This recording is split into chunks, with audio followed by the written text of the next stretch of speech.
magaalada Jowhar ee xarunta gobolka Shabeellaha Dhexe ayaa lagu qabtay iyadana munaasabad lagu maamuusay 26 Juun oo 1960kii laga joogo 60 sano kadib markii ay xornimada qaateen gobolada waqooyi ee dalkeena.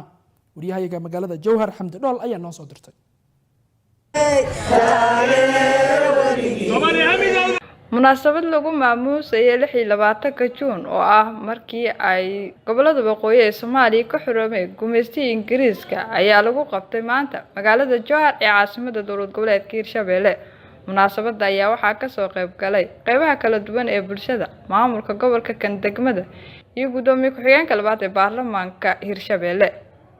inta ay munaasabadda socotay ayaa waxaa ka hadlay qaar ka mid ah mas'uuliyiinta maamulka degmada kan gobolka Shabeellaha Dhexe.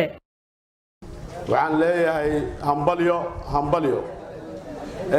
waxaan rabaa shacabka reer Jowhar inaan si xushmad leh anigoo aaga codsanayo maalinta 26 Juun laga bilaabo ilaa 1 Luulyo in xoog la saaro nadaafadda in xoog la saaro cid kasta oo awoodi karto goobaheeda ganacsiga iyo guryaha in ay ku xiraan hortooda calamka Soomaaliya.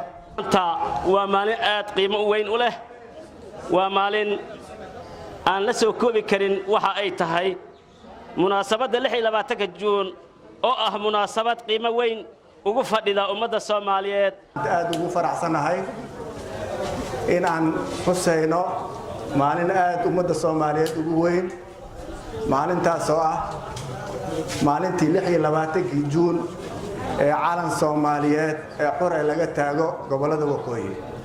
taas micnaheedu ma aysan ahayn inay ku timid si dhib yar, waxay ku timid dadaal badan ay sameeyeen guud ahaan ummadda Soomaaliyeed haday rag iyo dumar. ugu dambeyn gudoomiye ku-xigeenka labaad ee baarlamaanka Hirshabelle Canab Axmed Ciise ayaa waxa ay ka sheekaysay qiimaha ay leedahay munaasabadani, waxaana ay hambalyo u dirtay guud ahaan ummadda Soomaaliyeed gaar ahaan reer Hirshabelle.